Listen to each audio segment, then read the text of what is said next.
Do you ever wonder why you're doing what you do in life? Do you wish that you could be really happy and passionate about what you do? Or maybe you already are and you want to expand in a different direction. Hi, I'm Barbara Ann, host of What the Why?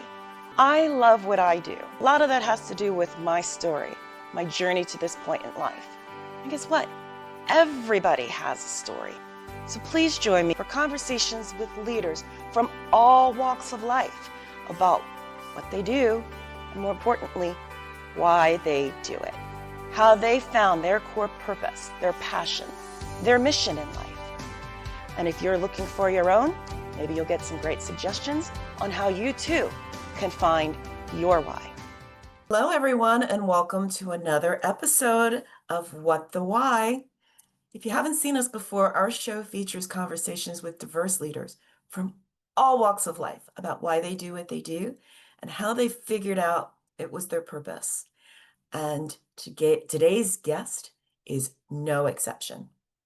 Maybe at some point you felt sick and tired of feeling sick and tired, or maybe you felt stuck and you wanted to get unstuck or pivot into something that was more meaningful to you. Today's guest is no exception. I would love to introduce you to Daniel Dluzneski.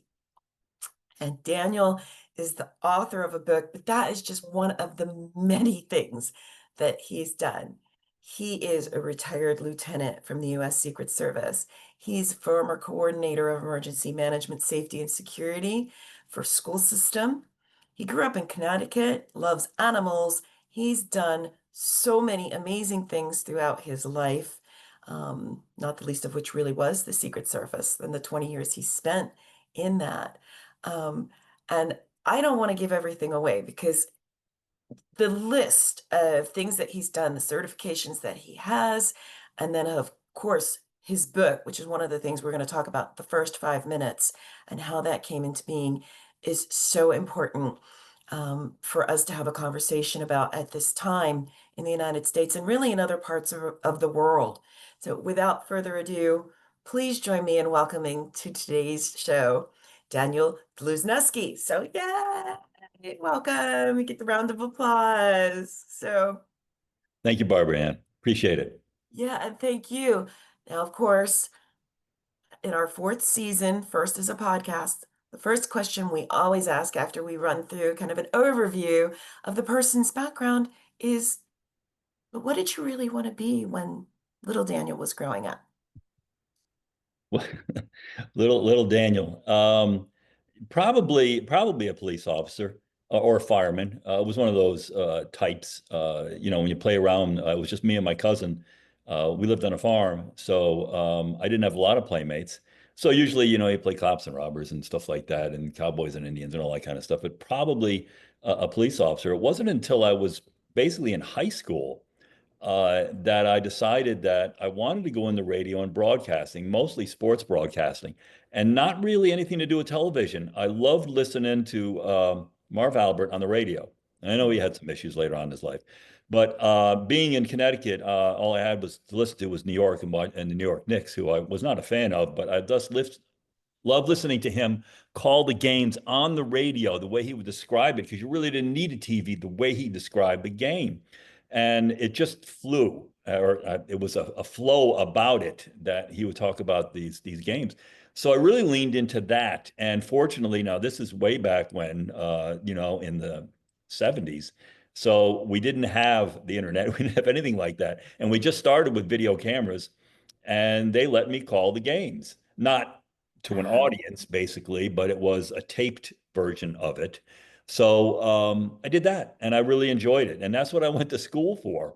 I went to college in Southern Illinois, and they had a great program there. So I stuck with it for a while. It became very cliquish, and it was kind of like who you knew, and not what you knew or your voice or anything like that. And I kind of drifted away, and I was going to take criminal justice as a minor. So that's how I ended up. I ended up with a criminal justice major and went from there. But it was kind of funny because once I got back home from Illinois, I applied to the state police and some local police, and it wasn't a county system up there. And I just got kind of disillusioned with it because I don't know. I guess it just, most people when they have interactions with police officers, what is it? It's usually a traffic stop. 99 times nine times out of 10, it's a traffic stop. And unless you have really good, a good relationship that happened there, most of the time your heart is just pounding and you're like, oh, okay, now, what is this? Is this guy going to be a jerk? Is he going to be good? Whatever. And I just I got disillusioned with that also. So I knocked around in a bunch of different jobs. I worked in a warehouse. I worked with DHL Express. I worked with a security company. I drove a school bus. I mean, I was all over the place, which actually worked out very well, just having different jobs and that aspect of it. And again, this is before the internet. And I think I talked to someone, I don't know if it was someone that was a mentor or an adult, but they said, hey, the Secret Service down in Washington, D.C., they're recruiting right now. I'm like, okay. So I went, you had to actually visit. It was, again, no online. You drive down to Washington, D.C., and you actually apply. And I applied, and this was in 1980, and everything was going along fine. I did great on the test, ready to go. Then I had my physical, and I had to send those results from my local doctor down there. And they kept sending back paperwork with this red magic marker, like a teacher would, your height must be in proportion to your weight. I'm like, oh my God, you're kidding me. I didn't know if they thought I was obese or what. How I got a phone number, I have no idea. I got through to somebody and they said, oh no, you need to weigh X amount of pounds for your height. I was about, I don't know, 6 or 7 pounds underweight. And I said, well, hire me. I'll gain the weight, obviously. Oh no, the process stops. So me, honest Dan, instead of going to my doctor and say, will you put some white out on there and add about 7 or 8 pounds? Oh no, I go on a weight training program. It took me a month. My Wow. metabolism was so fast that I'm eating and I'm working out, getting muscle, getting nothing. A month it took me to gain that stupid weight. Then I call up, I'm ready. Okay, I'm going to send the paperwork back in. Oh, you just missed it. Well, when's the next class? Well, not for a year. I'm like, I am not going to sit around for a year waiting for this. So I went and did other things, knocked around jobs again. Now it's 8 years later and I still don't have a career. And I looked it up, and at the time, I still think it's still the same. Secret Service, the maximum age was 34 that you could apply, and I was 32. I thought, all right, let me try this again. And this time, again, flying colors, no problem. And it worked to my advantage. Number one, because I had my education already, and at that time, not many on the force had their college education. Now it's a rite of passage, basically. Mhm. And I was older, so my supervisors were my age, and I had more opportunities, and it just worked out. So whatever happened, a lot of times in life, it's luck, it's timing, it's some mentor telling you something. And this worked out for me, just timing wise. And I stuck with it. So I was there for 24 years. And I was able to stay in Washington, D.C. the entire time. And I wanted to work with the uniform division, which is a separate division. They have all the specialty units. They have canine, they have the motorcycles, they have the snipers on the roof, they have the SWAT team. I mean, that's what I want. I want to do something specialized. And luckily, I was able to do that. So I got my 3 years in and got my dog. His name was Korak, and he came from overseas. And at the time, it's changed a little bit now, but that was the longest training. It was 26 weeks of training with a dog because we did not only bite work, but we did bomb detection also. Okay. So they were dual trained. They separated those two divisions now, but at the time, he was dual trained. And they want you to bring the dog home. Unlike the military, which kennels the dog, and you don't know what individual is going to come and get the dog. They wanted that bond in the Secret Service. So after 5 or 6 weeks, I think it was, they allowed us to take the dog home because they wanted to make sure that if something happened, you can get that dog off the bite because the way we were taught, liability wise, like when that dog bites somebody, it's the same as if you pull a gun and shoot somebody. So there was that liability in the back of your mind the whole time. So you're kind of, it was pretty anxiety driven. But he lived, he was 13 years old. He's a great dog. He was a great family pet when he retired. So it worked out pretty well. And then from there, I did other jobs within the Secret Service. I did tours of the White House. I became a crime scene search technician. I mean, it just flowed after that. I started right at the end of Reagan's term, and I finished up in Obama's term. And then retired, came down to Florida, and was going to retire. And I was going to be like, oh, yeah, just sit on a beach, have a beer, I'm good. Well, as you know, most alpha personalities, that doesn't work very well. So after about 3 months, my ex-wife now, she said, look, you got to get a job. And she was the one who found it for me. She said, look, I saw something in the paper about a safety coordinator at the school system in Pinellas County, and I think it fits your resume. And it did. And so I put my resume in, got on the job. And still, even when I went to the interview, I thought, Florida, this is where people go to retire. This is not where there's kids. Oh no, I was completely wrong. Pinellas County is one of the densest. I think Miami-Dade's also really dense. It's very, very dense county. And I got thrown into this dealing with 105,000 students and 140 schools, and it was just me. You Wow. got it, Dan. Go for it. No staff, no secretary, no underlings, nobody to help me. Make our school safe. You got it. So I, okay. Here, I don't like sitting at a desk, excuse me. And I just went out and I made my goal to meet every one of those principals in those 140 schools. It took me a year, but I wanted to make sure they saw me face to face because to me, it was all about customer service and talking to these people and finding out what's going on and why they're doing what they do. So a lot of it to me was common sense. I know now we've gotten away from a lot of the stuff with school safety, but at the time they were still using codes, code red, code blue, green, whatever the heck the codes were, and it was different for every school. It didn't matter. The codes, and I told them, look, just use plain language. You're not going to scare anybody. We've been dealing with these drills before. Just use plain language. It is a lockdown. It's a lockout. It's tornado warning, whatever it is, bomb threat. That took a while. Then the other thing, which just recently, before I left, was locking the classroom doors. Mm. And I understand teachers hated that because you got kids that want to go to the bathroom, they want to go here, they want to go there, tough. Keep the door locked. You're already one step ahead. So then it became the problem of doing the drills. And what happens is everybody's human. I understand you want to get it over with. This is safety and security, as you know, unless something happens recently. Then everybody, all of a sudden, we're at DEF-CON 4 or whatever. Yeah. After a while, it kind of dies down and safety becomes like 20th or 30th on the list. Well, we say, hey, we're going to run a lockdown drill. Okay. So what usually will happen, because teachers are under enormous amount of pressure, testing and getting the grades up for the kids in the school, they will pre-plan. Well, we're going to lock those doors, shut the blinds off, sit on the floor, everything. But okay, let's go. I want to get this over with. I got papers to, no, that's not the way I wanted this to work. It still works sometimes like that because as an adult, I didn't blame the kids really. They usually would listen, but the adults would, they just wanted to get it over with. To them, it was kind of like the old adage of, well, it's never going to happen here. And we don't need to do this. So that was tough, trying to get them in the mindset that, look, it's just an hour and a half out of your day. We'll get it over with. We're only going to do this every quarter. It's going to be fine. Let's just run it correctly. And a lot of times they didn't, because a lot of times, again, being under pressure, they would make an announcement. I don't mean to laugh, but it'd make an announcement, say, hey, the lockdown's over. Everybody go back to school. And no, that's not the way you're supposed to run it, because I don't know. You could have some bad guy get on the loudspeaker and say, yeah, it's all over with. Come on out so I can shoot you. Yeah, I'm like, what if it was an Just, imposter? yeah, Yeah. it's really strange. I mean, you can what if it to death, but I wanted it to just to run at a certain way.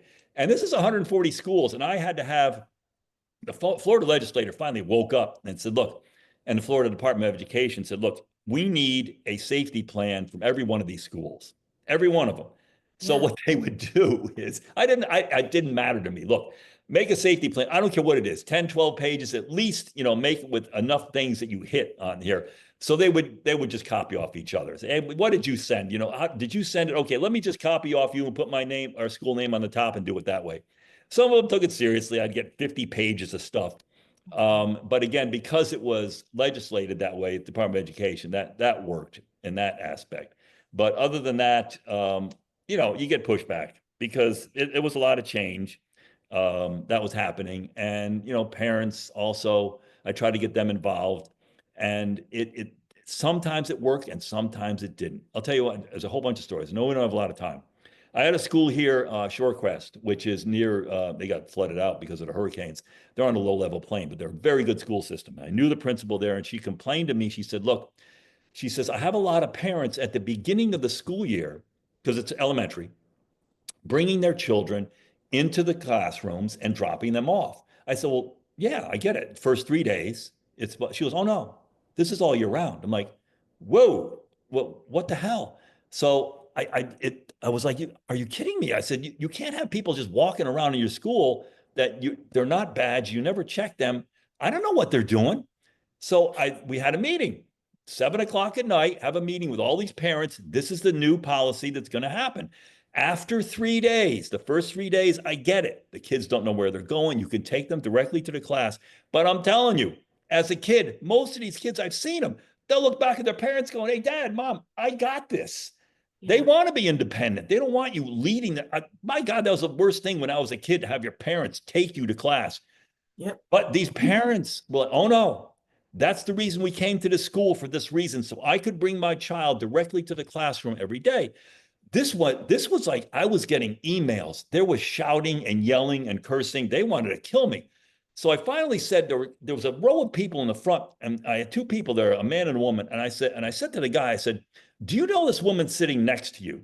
He goes, I just know her, that I see her sometimes here at the school. And he said, well, would you trust that person to walk into that school and either say something or do something to your child? Well, no, I wouldn't. I said, well, that's what's happening. Think about it. I don't trust anybody. I said, I don't know what you do outside of the school. I have no idea.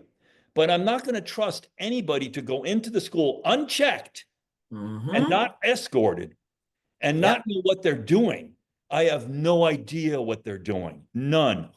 You could be. And the other thing was, it didn't matter. It didn't have to be a parent. It could have been Uncle John. It could have been the neighbor. It could have been a pedophile down the street that's bringing the kid into the school, because it was driving me crazy. Finally, I was able to get at least 3/4 of the people now on my side saying, yes, we agree with you.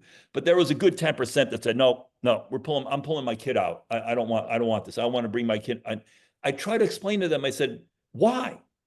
What's the reason that you need your child to go and escort them all the way to the classroom? And I guarantee you they lied, because most of the time parents want to talk to the teacher or talk to another kid because he's being bullied or something like that. That's why oh my God, why are you testing my kid? Why is this happening?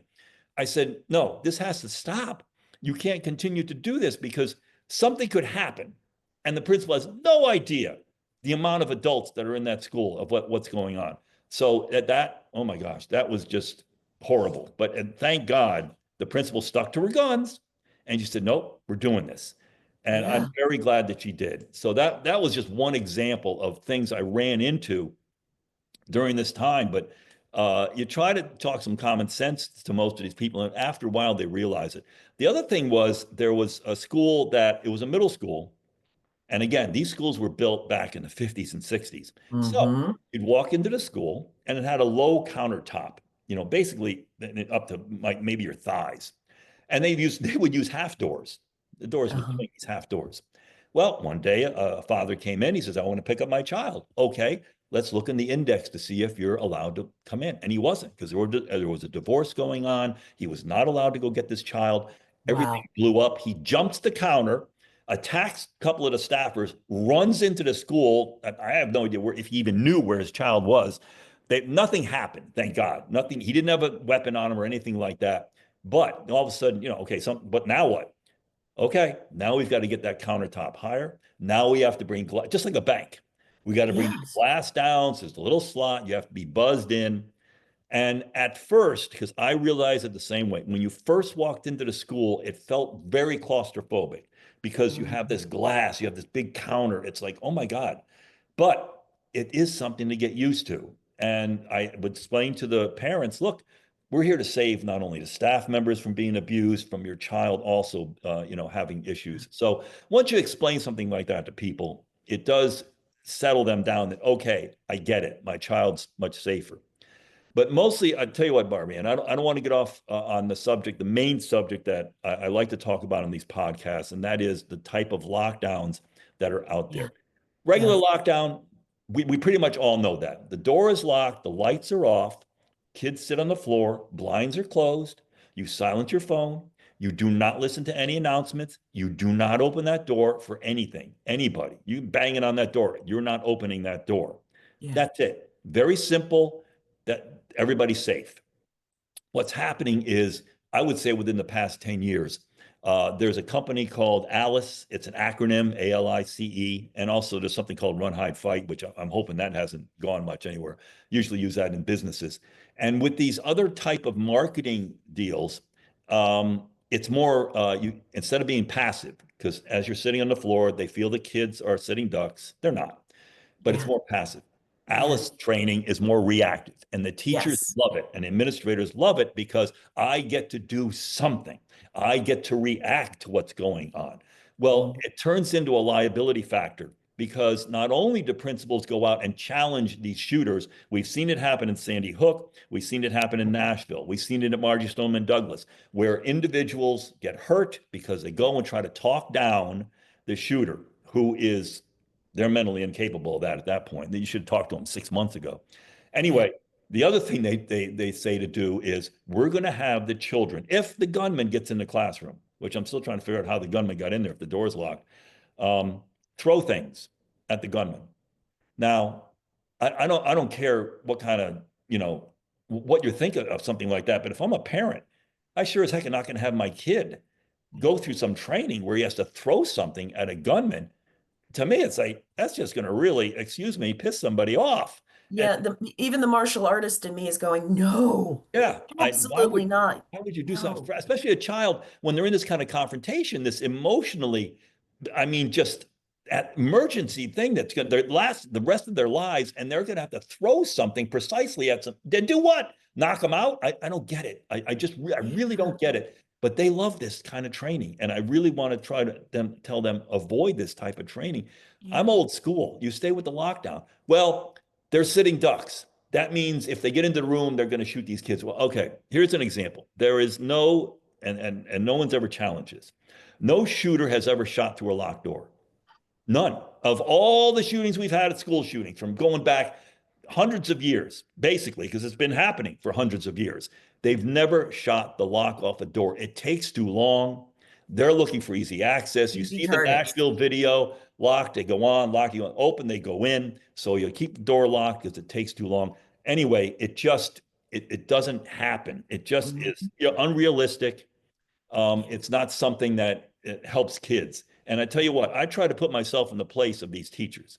If I'm a teacher, even if someone tells me I saw the gunman, I know where they are, I'm not leaving that classroom. Why? Why do I need to evacuate? I've got 25 to 30 kids that I'm going to gather up. We're all going to go together and we are going to run. You're not walking like in the drill. You are going to run, I mean, as fast as you can to the exit, wherever it is, even if it's right next to your classroom. I guarantee you, you're going to have at least 5 or 6 of those kids go, oh no, my daddy said I stay in here, or they freeze and they Mhm. just will not move. Why would you put these kids through dramatic? They're already traumatic enough just sitting there on the floor hearing horrible sounds.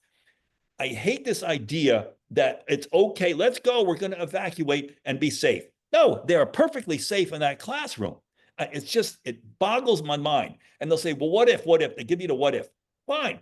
That's a separate situation. If you are targeted, if they're targeted for Mrs. Jones or Mr. Jones, you got a heavy ass desk there. You can bust up against that door and they're not getting in if you are targeted. And that targeted means they got to sit at that door for like 10 minutes trying to get the darn thing open. Not going to happen.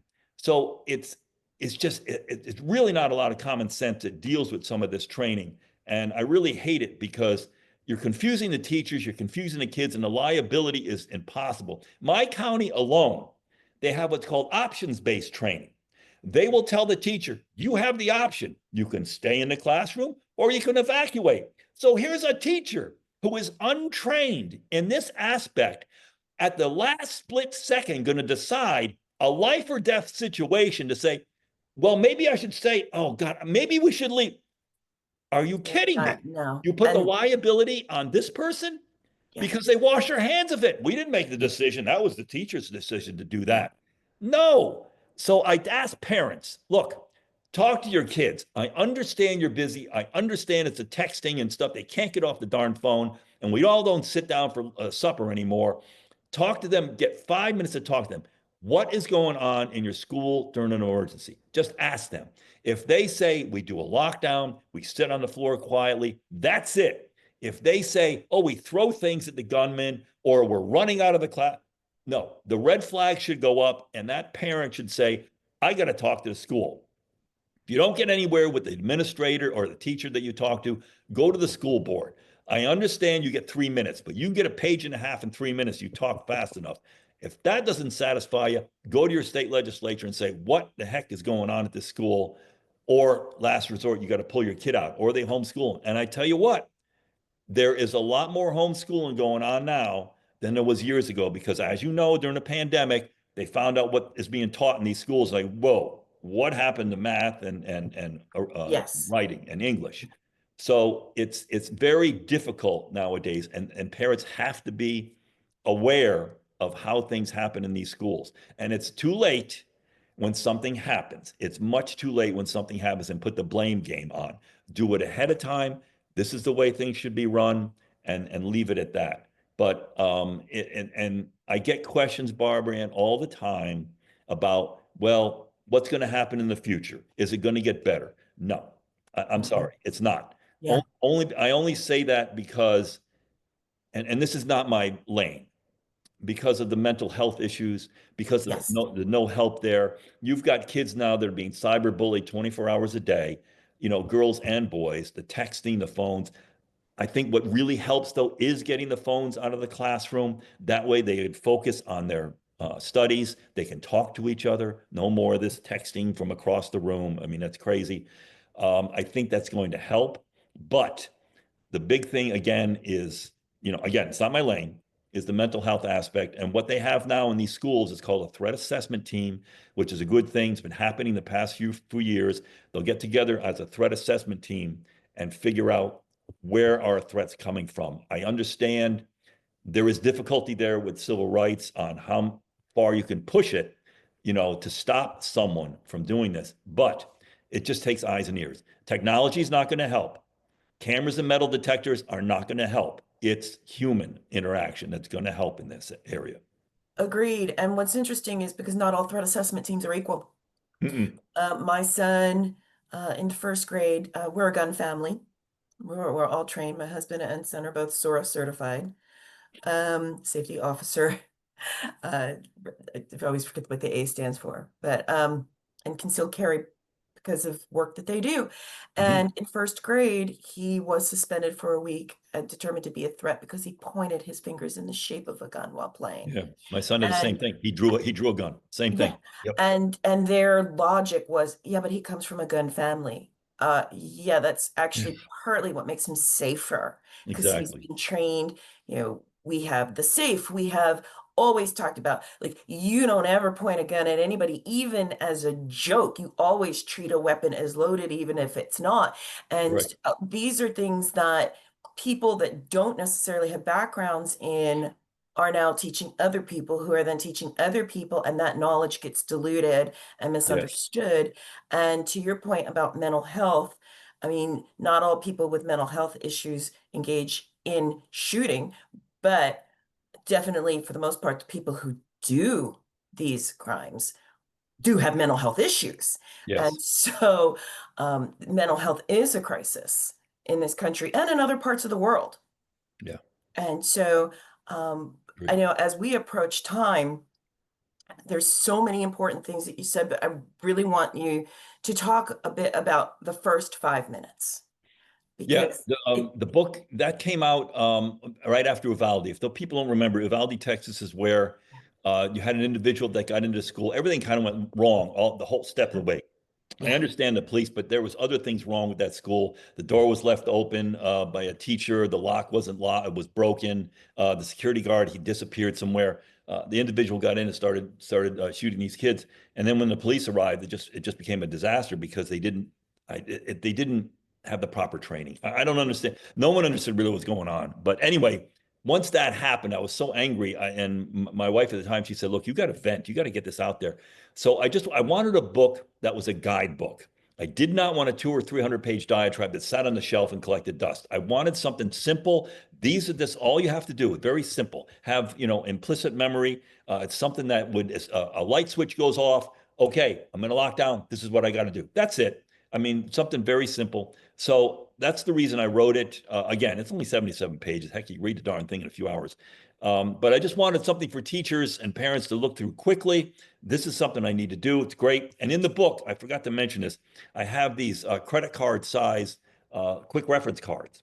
And the reason I did that, it worked in our system because you can attach it to your lanyard. Most teachers have an ID or a copy card. You put on because you're going to forget something. I don't know if you've been in emergencies. I'm not saying if you have what happens, but a lot of times you'll freeze up. What day Sure. is it? You'll forget your name. I mean, because things will start happening to your body and you're panicking and oh my gosh, just look at the card. Okay. Oh, I forgot to turn the lights off. Okay. Because your just mind is just spinning at 100 miles an hour trying to figure out what to do. So that's the reason I did that. And it's just something that's quickly they can look at it. And I had that in the book. You could download it in the book. But yeah, that's the reason I wrote the book. I wanted something out there that was simple and basic. There's a lot of books like that out there. It's just something, again, I think it was just, I got to get it off my chest. So I just had to get it out there.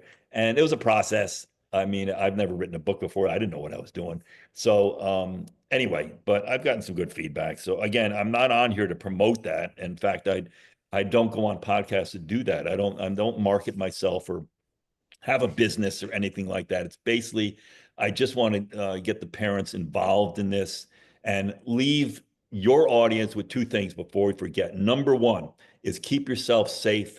Then you can help others. I've had plenty of principals during drills, even Barbara Ann, that I said, well, during the drill, I said, we're all going to be locked down, right? I'm the ghost. I'm not supposed to be here. I'll be the one walking around. And the principal goes, oh no, I walk around to make sure all the teachers have the doors locked. I said, well, what would you do during a real drill? He says, I do the same thing. I said, well, then you're not going home. I said, what are you thinking? And this was not just one principal. This was multiple principals, especially in elementary school.